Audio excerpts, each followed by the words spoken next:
Welcome my dear students. आज हम आपके लिए एक विशेष टॉपिक लेकर के आए हैं फ्यूज के बारे में। हम यहाँ पे इस वीडियो में आपको कंप्लीट फ्यूज के बारे में बताएंगे। फ्यूज क्या होता है, किस प्रिंसिपल पे फ्यूज वर्क करता है, फ्यूज की आवश्यकता क्यों होती है हमें, कितने टाइप्स के फ्यूज होते हैं और उन फ्यूज का किस किस जगह पे हम यूज़ करते हैं, एप्लीकेशन ऑफ द फ्यूज क्या होते हैं। मतलब एक complete discussion of the fuse topic on the fuse topic ये हम लोग इस वीडियो में देखने वाले हैं। तो पूरा वीडियो देखेंगे और फ्यूज के बारे में जो भी जानकारियाँ होंगी उसको आप अपने माइंड पे रखेंगे। आइए स्टार्ट करते हैं। तो सबसे पहले हम लोग देखते हैं what are the fuse. Fuse क्या है? तो मेनली जो आपने अपने सिलेबस में पढ़ा होगा फ्यूज के बारे में, उससे थोड़ा सा डिटेल नॉलेज में जानने की कोशिश करते हैं। तो यहाँ पे हम देखेंगे फ्यूज आर द प्रोटेक्टर्स। अगर एक लाइन में बोला जाए, एक लाइन में डिफिनेशन दी जाए फ्यूज की, तो हम कह सकते हैं fuse are the protectors. Fuse क्या है? प्रोटेक्टर्स है, किसी भी चीज़ को सेव करने का एक ऑपरेटर्स है, एक सिस्टम है। These are the safety devices which are use to protect the home appliances. Fuse क्या है? एक सेफ्टी डिवाइस है जिसका यूज हम लोग होम अप्लायंसेस को प्रोटेक्ट करने में करते हैं, होम अप्लायंसेस को बचाने में करते हैं। कौन कौन से होम अप्लायंसेस? ऐसे होम अप्लायंसेस जिनकी पावर रेटिंग ज़्यादा है, जिनका कास्ट वैल्यू ज़्यादा है, उन पावर अप्लायंसेस को ख़राब होने से बचाने में हम फ्यूज का यूज़ करते हैं। जैसे कुछ अप्लायंसेस आपके टेलीविज़न हो गए, रेफ्रिजरेटर्स हो गए, कंप्यूटर्स, इन सबको हाई वोल्टेज से बचाने के लिए हम फ्यूज का यूज़ करते हैं। मेनली अगर फ्यूज को हम देखें तो फ्यूज एक पतले इस टाइप का बना होता है जिसके अपर और लोअर साइड में मेटल्स लगे होते हैं। जब भी करंट की वैल्यू अपने मैक्सिमम लेवल से भी ज़्यादा हो जाती है तब सर्किट में लगा हुआ फ्यूज अपने आप मेल्ट हो जाएगा। इस वजह से सर्किट आपकी ओपन हो जाएगी और आपको पता है कि किसी भी ओपन सर्किट से इलेक्ट्रिक करंट पास नहीं हो सकती है। इलेक्ट्रिक करंट पास होने के लिए जो नेसेसरी कंडीशन है वो कंडीशन आपकी होती है स्विच के साथ में लगे हुए सभी कनेक्टिंग वायर्स और अप्लायंसेस क्लोज सर्किट से अटैच होने चाहिए। सर्किट क्लोज होने चाहिए तभी आपकी करंट पास होगी। और अगर यहाँ से फ्यूज किसी सर्किट में लगा हुआ फ्यूज करंट की मात्रा एक मैक्सिमम वैल्यू से ज़्यादा होने की वजह से मेल्ट हो गया हो तो सर्किट आपकी ओपन हो जाएगी। अब सर्किट ओपन होने की वजह से करंट पास होना बंद हो जाएगा जिससे लगे हुए सभी अप्लायंसेस खराब होने से बच जाएंगे। ओके, हम यहाँ पे एक चीज़ और भी कर सकते हैं कि ये फ्यूज हमारा सर्किट ब्रेकर के रूप में एक काम करता है और सर्किट ब्रेकर को ही हम लोग कहते हैं स्टेबलाइजर। ठीक है ना, जो कि सभी डिवाइसेस को ख़राब होने से बचाता है। मार्केट में अगर देखें, अगर आप फ्यूज लेने के लिए जाए मार्केट में तो डिफरेंट पावर रेटिंग के डिफरेंट करंट रेटिंग के फ्यूज हमारे मार्केट में उपलब्ध हैं, जिनके फीचर्स अलग होते हैं, टाइप्स अलग होते हैं, उनकी डिज़ाइंस भी मार्केट में अलग अलग डिज़ाइंस के आपके फ्यूज मिलेंगे। लेकिन जो उनकी स्टेप्स की बात करें, उनकी जो आउटर सरफेस की बात करें, स्टेप्स की बात करें, तो स्टेप आपके एल्युमिनियम के बने मिलेंगे, कॉपर के बने मिलेंगे और जिंक के बने मिलेंगे। मतलब जो उनकी पतली पट्टी जो टाइप की जो पतली पट्टी नुमा संरचना जो बनी होती है वो एल्युमिनियम का बना होता है, कॉपर का बना होता है या जिंक का बना होता है। यहाँ पे एक चीज़ ध्यान देने वाली बात यह है बेटा कि किसी भी फ्यूज को, चाहे लो पावर रेटिंग का फ्यूज हो चाहे हाई करंट रेटिंग का फ्यूज हो, आप सर्किट में फ्यूज को सीरीज कॉम्बिनेशन में ही ऐड करेंगे। सीरीज कॉम्बिनेशन में ऐड करने की वजह से सर्किट में जो वोल्टेज सप्लाई दी जा रही होगी उसका मैक्सिमम वोल्टेज फ्यूज तक पहुंचेगा, जिससे फ्यूज अगर एक मैक्सिमम वैल्यू तक करंट पास हो रही है तो फ्यूज उस करंट को पास होना अलाउ करेगा। और जैसे ही करंट मैक्सिमम वैल्यू से भी थोड़ी सी भी ज़्यादा होती है, फ्यूज अपने आप मेल्ट होकर के सभी अप्लायंसेज में करंट पास होने से रोक देगा। सर्किट डायग्राम आपका कुछ इस टाइप का होता है। जहाँ पे हम स्विच के साथ में बैटरी, लोड में आप रेजिस्टेंस भी कर सकते हैं। ओके बेटा, तो हम यहाँ पे बैटरी से जोड़ा गया एक लोड लगाया गया सर्किट में। लोड आप रेजिस्टेंस भी उसको बोल सकते हैं, ठीक है ना। और उसी के साथ साथ में स्विच लगा करके, स्विच का सिंबल तो आप अपने तरीके से बनाते हो कि स्विच का सिंबल कुछ इस टाइप का भी बनता है, और सर्किट में एक फ्यूज वायर को हम इस तरीके से ऐड कर देते हैं। क्लियर। तो फ्यूज वायर का अगर डायग्राम देखें, फ्यूज वायर का सिंबल डायग्राम अगर हम देखें तो फ्यूज वायर का सिंबल डायग्राम कुछ ऐसे होता है। स्विच के साथ बैटरी, बैटरी के साथ लोड लगा करके एक हम फ्यूज वहाँ पे कनेक्ट कर देते हैं सर्किट में। अब अगर हम यहाँ पे चर्चा करें बेटा कि फ्यूज की हमें ज़रूरत क्यों पड़ती है, तो आपको तो पता है कि फ्यूज को किसी भी सर्किट में शॉर्ट सर्किट या ओवरलोडिंग की घटना से या हाई करंट की घटना से होम अप्लायंसेज को बचाने के लिए उस सर्किट में फ्यूज को जोड़ा जाता है। अगर मान लीजिए हमारे पास फ्यूज नहीं है और कुछ इलेक्ट्रिकल फॉल्ट की घटना हो जाती है वायरिंग की वजह से या कुछ अन्य रीजन से, तो हमारे वायर्स जल जाएंगे और उनसे कनेक्ट हुए इलेक्ट्रिकल अप्लायंसेज हमारे ख़राब होंगे। जैसे कि टेलीविज़न हुआ, कंप्यूटर्स, रेडियो या अदर अप्लायंसेस, उनमें रिस्क की संभावना कुछ ज़्यादा होती है। अगर मान लीजिए सर्किट में आपने फ्यूज़ को जोड़ा हुआ है और ये सारे अप्लायंसेस उस सर्किट से कनेक्टेड हैं, अचानक से करंट एक मिनिमम वैल्यू से करंट की जो वहाँ पे कैपेसिटी है, फ्यूज रेटिंग जो आपने कनेक्टेड किया हुआ है, उस मैक्सिमम वैल्यू से भी करंट आपकी ज़्यादा हो जाती है, तब फ्यूज अपने आप मेल्ट हो जाएगा। एक अचानक से स्पार्क की घटना आपके घर में होगी और अचानक से अंधेरा छा जाएगा। इसका सीधा सा मतलब है कि पावर सप्लाई उन अप्लायंसेस से कट गई। पावर अप्लायंसेस जो होम अप्लायंसेज आपके जो होम अप्लायंसेज में पावर सप्लाई दी जा रही थी, वो पावर सप्लाई फ्यूज के मेल्ट हो जाने की वजह से अपने आप रुक जाएगी, बाधित हो जाएगी, जिससे आपके सभी अप्लायंसेज ओवरलोडिंग की घटना से, शॉर्ट सर्किटिंग की घटना से या हाई पावर सप्लाइंग की घटना से ख़राब होने से बच जाएंगे। अब देखिए बेटा, हम अगर यहाँ पे ये चूज करें कि हमें सर्किट में फ्यूज लगाना है, तो उस सर्किट में कौन सा फ्यूज़ प्रेफरेबल होगा, किस फ्यूज़ को हम प्रेफर करेंगे कि मतलब कि सर्किट के अकॉर्डिंग किस फ्यूज़ को लगाया जाए, तो उसका कैलकुलेशन किस तरीके से करेंगे हम यहाँ पे सीखते हैं। देखिए, फ्यूज रेटिंग निकालने का फॉर्मूला हमारा होता है watt upon volt multiply by 1.25, right. Watt upon volt multiply by 1.25, ठीक है। जैसे आपको किसी फ्यूज़ को सिलेक्ट करना है किसी सर्किट में, तो सबसे पहले हम ये देखेंगे उस सर्किट में कौन सा अप्लायंसेस लगा हुआ है और उस अप्लायंसेस की पावर रेटिंग कितनी है। पावर रेटिंग नोट करने के बाद उस अप्लायंसेस में वोल्टेज जो लगा हुआ है, जिस वोल्टेज से वो अप्लायंसेस, वो सर्किट आपकी कनेक्टेड है, जिस वोल्टेज से वोल्टेज सप्लाई दी जा रही है, उसका वोल्टेज नोट करेंगे। अब उसके बाद हम वहाँ से फ्यूज रेटिंग निकालेंगे। फार्मूला हमारे सामने है, फार्मूला जो दिया हुआ है फ्यूज रेटिंग का, ये फार्मूला है बेटा watt upon volt multiply by 1.25। Means आपने एक फार्मूला पढ़ा था, फार्मूला आपने पढ़ा हुआ P = VI पढ़ा हुआ ना, तो वहाँ से हम I की वैल्यू निकाल सकते हैं। करंट कितनी पास होगी, अगर कोई पावर हमने कोई अप्लायंसेस किसी पावर रेटिंग का जोड़ा हुआ है, तो हम I = P/V कर सकते हैं।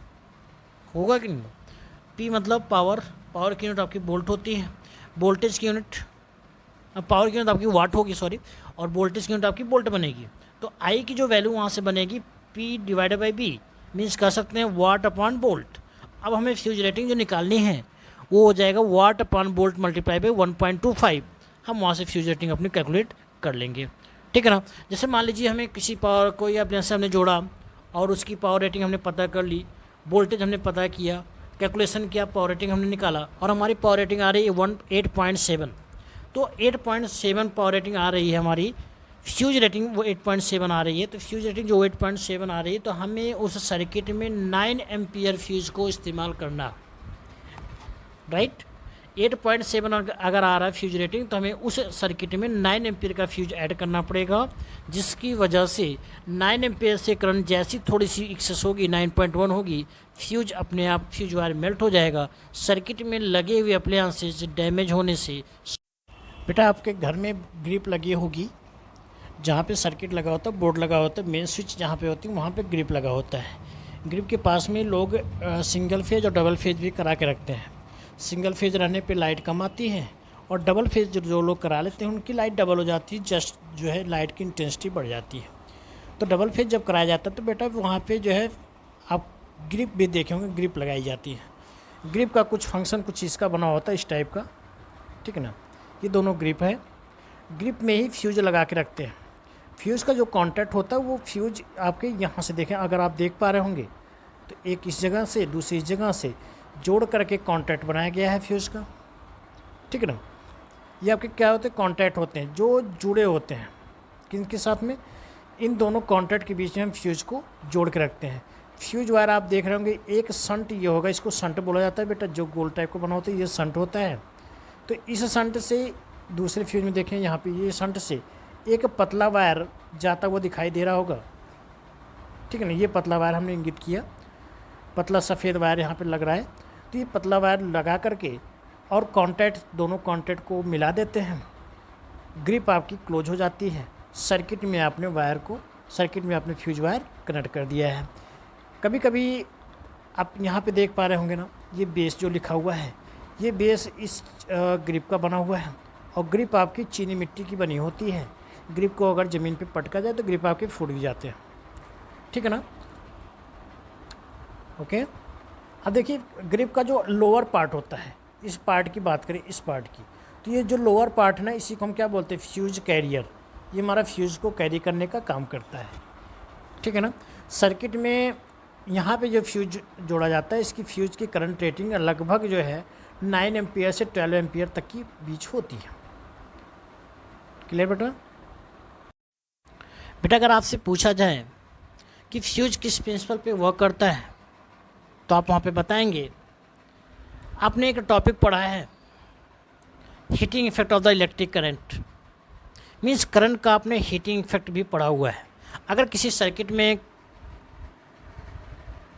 करंट पास की जा रही है, तो कुछ अप्लायंसेज ऐसे होते हैं जिनमें करंट पास करने के बाद उन अप्लायंसेज से हमें हीट एनर्जी मिलती है, like as electric iron, electric heater, room heater also. ये सभी ऐसे अप्लायंसेज हैं जिनमें इलेक्ट्रिक करंट पास होने करने के बाद उन अप्लायंसेज से हमें हीट एनर्जी मिलती है। मीन्स हम कह सकते हैं these appliances works on the principle of the heating effect of electric current, like as fuse also work on the principle of the heating effect of the electric current.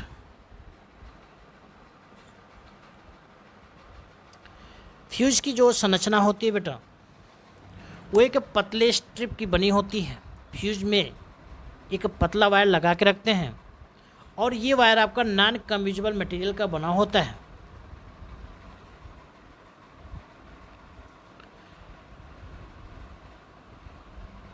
Fuse को हमेशा circuit में series combination में add करते हैं, यह आपने पहले ही देख लिया है। तो अगर फ्यूज के वर्किंग की बात करें तो हम कह सकते हैं यहाँ पे कि जैसे ही एक्सेस करंट या एक्सेस मात्रा में हीट जनरेट होगी, किसी भी सर्किट में करंट की मात्रा मैक्सिमम लेवल के ऊपर पहुँचने के बाद, मीन्स हम कह सकते हैं कि अगर किसी भी सर्किट में करंट की वैल्यू एक मैक्सिमम लेवल से अपर पार्ट जाना शुरू हो गया, मैक्सिमम वैल्यू से भी ज़्यादा करंट जानी शुरू हो गई, तो उन अप्लायंसेस के द्वारा ज़्यादा मात्रा में हीट एनर्जी प्रोड्यूस होना शुरू हो जाएगा। तो कह सकते हैं जैसे ही एक्सेस करंट पास होगी या एक्सेस हीट एनर्जी प्रोड्यूस होना शुरू होगा,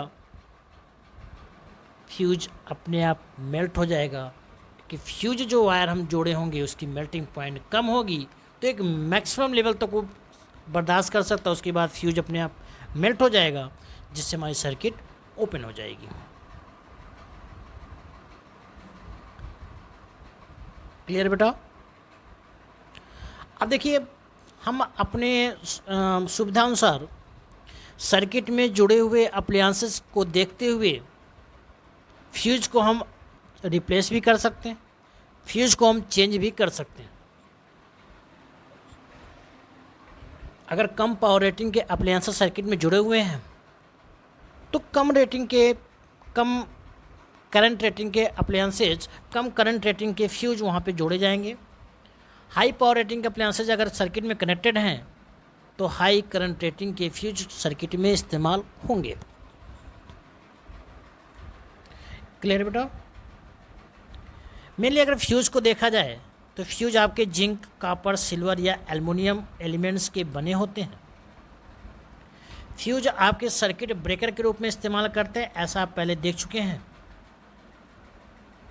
इनका सीधा सा मतलब होता है कि सर्किट को ब्रेक करने का काम करना जब करंट की मात्रा अचानक से एक सेफ वैल्यू से ज़्यादा हो जाए।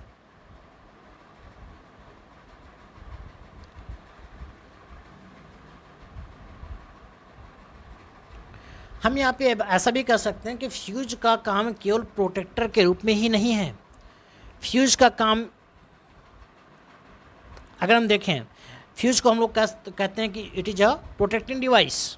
फ्यूज आपका क्या प्रोटेक्टिव डिवाइस है। तो ये प्रोटेक्टिंग डिवाइस केवल अप्लायंसेस के लिए ही नहीं है बेटा, ये ह्यूमन बीइंग्स को शॉर्ट सर्किट या फिर इलेक्ट्रिक शॉक लगने की संभावना से बचाने की भी एक डिवाइस है। अगर सर्किट में करंट की वैल्यू, जैसा कि हम लोग देखते हैं हमारे घरों में जो सर्किट अप्लायंस से जुड़े होते हैं उनको मैक्सिमम 220 वोल्टेज सप्लाई देने के बाद वो अपने आप सफिशिएंट तरीके से वर्क करते हैं, और उन 220 वोल्टेज से जुड़े हुए सभी अप्लायंसेस अगर 220 वोल्टेज से ज़्यादा वैल्यू प्राप्त होना शुरू हो जाए तो अप्लायंसेस की जो संरचना है 220 वोल्ट तक की ही बर्दाश्त करने की संरचना होती है। उन अप्लायंसेस को ख़राब होने से बचाने के लिए हम लोग इस्तेमाल करते हैं फ्यूज़। बेटा अब हम लोग क्लासिफिकेशन ऑफ द फ्यूज देखते हैं। फ्यूज़ को किस तरीके से हम क्लासीफाई कर सकते हैं, फ्यूज़ को कितने टाइप्स में डिवाइड कर सकते हैं। तो मेनली अगर फ्यूज़ को डिवाइड किया गया तो फ्यूज़ को दो पार्ट में डिवाइड कर सकते हैं, एसी फ्यूज और डीसी फ्यूज। राइट, हम फ्यूज़ को मेनली दो पार्ट में डिवाइड करेंगे, एसी फ्यूज में और डीसी फ्यूज में। डीसी फ्यूज का हमें कोई मतलब नहीं है। एसी फ्यूज को फिर अलग से दो पार्ट में डिवाइड करेंगे, low voltage fuse, LV fuse जिसको बोलते हैं, और एक आपका बनेगा high voltage fuse, HV fuse जिसको कहते हैं। राइट, लो वोल्टेज फ्यूज को चार पार्ट में अलग अलग डिवाइड करते हैं। एक आपका बनेगा कार्टेज टाइप फ्यूज, दूसरा आपका बनेगा रिवायरेबल फ्यूज, तीसरा आपका बनेगा striker type fuse, next switch type fuse, और लास्ट आपका होगा ड्रॉप आउट टाइप फ्यूज। ये आपके लो वोल्टेज फ्यूज बनेंगे। लो वोल्टेज मीन्स जिसमें करंट की मात्रा बहुत ही कम हो, ठीक है ना। और हाई वोल्टेज फ्यूज जहाँ पे हाई पावर रेटिंग के अप्लायंसेस कनेक्टेड हों और हाई फ्यूज रेटिंग के फ्यूज वहाँ पे जोड़े जाएं तो वहाँ पे हम हाई वोल्टेज फ्यूज बोलेंगे। हाई वोल्टेज फ्यूज के तीन टाइप्स बनते हैं, cartridge type HRC fuse, liquid type HRC fuse और expulsion type HRC fuse. Right, अब उसके बाद अगर हम देखें कार्टेज टाइप को भी हम दो पार्ट में ब्रेक कर सकते हैं। कार्टेज टाइप फ्यूज को दो पार्ट में ब्रेक कर सकते हैं। एक आपका बनेगा बेटा डी टाइप फ्यूज और दूसरा आपका बनेगा link type fuse. Right, cartridge type fuse को दो पार्ट में, डी टाइप फ्यूज में और लिंक टाइप फ्यूज में, और फिर लिंक टाइप फ्यूज को भी दो पार्ट में हम ब्रेक कर सकते हैं। एक आपका बनेगा ब्लेड टाइप फ्यूज, दूसरा आपका बनेगा बोल्ट टाइप फ्यूज। एक ब्लेड शेप का, दूसरा बोल्ट शेप का आपका फ्यूज बनेगा। तो टोटल क्लासिफिकेशन फ्यूज कितने बनते हैं आपको बस याद रखना है। फ्यूज आपको दो पार्ट में ब्रेक करते हैं, fuse AC fuse DC fuse में। एसी फ्यूज को आप दो पार्ट में ब्रेक करेंगे, लो वोल्टेज फ्यूज और हाई वोल्टेज फ्यूज में। लो वोल्टेज फ्यूज को चार पार्ट में, cartridge fuse, revival fuse, sprinkler fuse, switch types and drop out fuse. और हाई वोल्टेज फ्यूज को तीन अलग अलग टाइप में, cartridge type HRC fuse, liquid type HRC fuse and last expulsion type HRC fuse. Cartridge type fuse को भी दो part में ब्रेक कर सकते हैं, डी टाइप और लिंक टाइप फ्यूज में। और लिंक टाइप को दो पार्ट में ब्रेक करेंगे, ब्लेडेड टाइप फ्यूज और बोल्टेड टाइप फ्यूज में। ठीक है ना बेटा, ये आपका लो वोल्टेज फ्यूज है। लो वोल्टेज फ्यूज मेनली कंटेनर्स के अंदर रखा जाता है। आपने देखा होगा कुछ अप्लायंसेज में ऐसे फ्यूज पाए जाते हैं शीशे के जार में कैद होते हैं, तो हम कह सकते हैं लो वोल्टेज फ्यूज को, या फिर कार्टेज टाइप फ्यूज ये भी कहलाता है। तो कह सकते हैं कार्टेज टाइप फ्यूज में आपको बनेगा, it is the type of the fuse in which they have totally close containers and has the contract such as the metal besides. अब अगर हम यहाँ इसके स्ट्रक्चर में देखें तो स्ट्रक्चर में आप पाएंगे कि देखिए बाहर ये जो पार्ट है ना, ये इसका क्लोज कंटेनर है, ठीक है ना। ये जो पार्ट है ये आपका ग्लास लगा होता है, ठीक है, ग्लासेस से ये रिलेट होते हैं, और इसके अंदर, इस ग्लास के अंदर एक पतला महीन सा वायर, बहुत ही पतला महीन सा वायर इसमें लगा होता है, जिसकी मेल्टिंग पॉइंट बहुत ही कम होती है, ठीक है ना। अब आपको दिखाई दे रहा होगा, अगर इस वायर में आप देखें, इसे आप लो वोल्टेज फ्यूज में देखें तो एक पतला महीन वायर आपको यहाँ पे दिखाई दे रहा है, इस बॉक्स के अंदर बना दे रहा है, एक पतला महीन वायर आपको दिखाई दे रहा है, वो शीशे के जार के कंटेनर्स के अंदर लगा होता है, ठीक है ना। अगर हमें इसको चेंज भी करना होगा तो हम इसके अपर पार्ट को यहाँ से या फिर यहाँ से ओपन करके उस वायर को निकाल के दूसरा वायर वहाँ पे लगा सकते हैं, अगर वायर मेल्ट हो गया हो तो, ठीक है ना। तो ये आपका बनेगा लो वोल्टेज फ्यूज। अब अगर हम यहाँ पे चर्चा करें बेटा कि फ्यूज की हमें ज़रूरत क्यों पड़ती है, तो आपको तो पता है कि फ्यूज को किसी भी सर्किट में शॉर्ट सर्किट या ओवरलोडिंग की घटना से या हाई करंट की घटना से होम अप्लायंसेज को बचाने के लिए उस सर्किट में फ्यूज़ को जोड़ा जाता है। अगर मान लीजिए हमारे पास फ्यूज नहीं है और कुछ इलेक्ट्रिकल फॉल्ट की घटना हो जाती है वायरिंग की वजह से या कुछ अन्य रीजन से, तो हमारे वायर्स जल जाएंगे और उनसे कनेक्ट हुए इलेक्ट्रिकल अप्लायंसेज हमारे ख़राब होंगे। जैसे कि टेलीविज़न हुआ, कंप्यूटर्स, रेडियो या अदर अप्लायंसेस, उनमें रिस्क की संभावना कुछ ज़्यादा होती है। अगर मान लीजिए सर्किट में आपने फ्यूज़ को जोड़ा हुआ है और ये सारे अप्लायंसेस उस सर्किट से कनेक्टेड हैं, अचानक से करंट एक मिनिमम वैल्यू से, करंट की जो वहाँ पे कैपेसिटी है, फ्यूज रेटिंग जो आपने कनेक्टेड किया हुआ है, उस मैक्सिमम वैल्यू से भी करंट आपकी ज़्यादा हो जाती है, तब फ्यूज अपने आप मेल्ट हो जाएगा। एक अचानक से स्पार्क की घटना आपके घर में होगी और अचानक से अंधेरा छा जाएगा। इसका सीधा सा मतलब है कि पावर सप्लाई उन अप्लायंसेस से कट गई। पावर अप्लायंसेस जो होम अप्लायंसेज, आपके जो होम अप्लायंसेज में पावर सप्लाई दी जा रही थी, वो पावर सप्लाई फ्यूज के मेल्ट हो जाने की वजह से अपने आप रुक जाएगी, बाधित हो जाएगी, जिससे आपके सभी अप्लायंसेज ओवरलोडिंग की घटना से, शॉर्ट सर्किटिंग की घटना से या हाई पावर सप्लाइंग की घटना से ख़राब होने से बचे। बेटा अब अगर फ्यूज़ के हम लोग एप्लीकेशंस देखें, फ्यूज़ का यूज़ कहाँ कहाँ पे करते हैं, तो हम यहाँ पे कह सकते हैं fuse are the most important part of the electrical and electronic systems and the circuit. तो फ्यूज़ के कुछ अलग अलग यूजेज आपके बनेंगे। पहला यूज आपका बनेगा कि they are use in the home distribution boards, general electric appliances and the devices, जो हम लोग घरेलू सर्किट में फ्यूज़ का यूज़ करते हैं, ये आप ऑलरेडी जानते ही हैं। फ्यूज़ के कुछ अलग यूज़ के बारे में देखें, गेमिंग कंसोल्स में फ्यूज़ का यूज़ होता है, ऑटोमोबाइल्स में यूज़ होता है फ्यूज़ का, जैसे कार के, ट्रक के और अदर व्हीकल्स के इंजन वाले पार्ट्स में फ्यूज़ का यूज़ हम लोग करते हैं। फ्यूज़ का यूज़ हम लोग लैपटॉप्स में भी करते हैं, सेल फोन्स में भी करते हैं, प्रिंटर्स में, स्कैनर्स में, portable electronics, hard disk devices में भी फ्यूज़ का यूज होता है। कभी कभी आपने सुना होगा कि कंप्यूटर के, लैपटॉप के कभी कभी जब कुछ खराबी आ जाती है तो वहाँ पे बताया जाता है आईसी ख़राब हो गई है, तो आईसी जहाँ पे लगी होती है, आईसी के साथ में ही आपका फ्यूज भी लगा होता है। In the electronic distribution systems you will find out fuses in the capacitor, transformers, power converters, motor starters, power transformers, इन सब चीज़ों में भी फ्यूज का यूज होता है।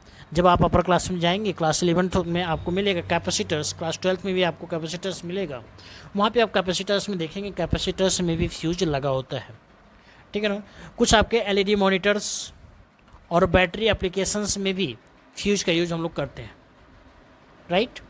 तो फ्यूज के अगर यूजेस की बात करें तो फ्यूज के यूज होम डिस्ट्रीब्यूशन सर्किट में, होम अप्लायंसेज जो कि कनेक्टेड होते हैं होम डिस्ट्रीब्यूशन सर्किट से, उनमें, ऑटोमोबाइल्स में, गेमिंग कंसोल्स में कुछ गेम्स आपके जो होते हैं, आपने सुना होगा वीडियो गेम्स, कुछ लोग वीडियो गेम्स खेलते हैं और बड़े बड़े स्क्रीन लोग लगे होते हैं, वहाँ पे जाकर के वीडियो गेम्स खेले जाते हैं। लैपटॉप में, सेल फोन्स में, printer, scanner, portable electronics, hard disk में भी आपके फ्यूज यूज किए जाते हैं। उसी के साथ साथ आपके कैपेसिटर्स में, पावर ट्रांसफार्मर्स से, पावर कन्वर्टर्स में, ट्रांसफार्मर में फ्यूज़ का यूज़ करते हैं हम लोग। एलईडी मॉनिटर्स और बैटरी एप्लीकेशंस में भी फ्यूज़ का यूज किया जाता है।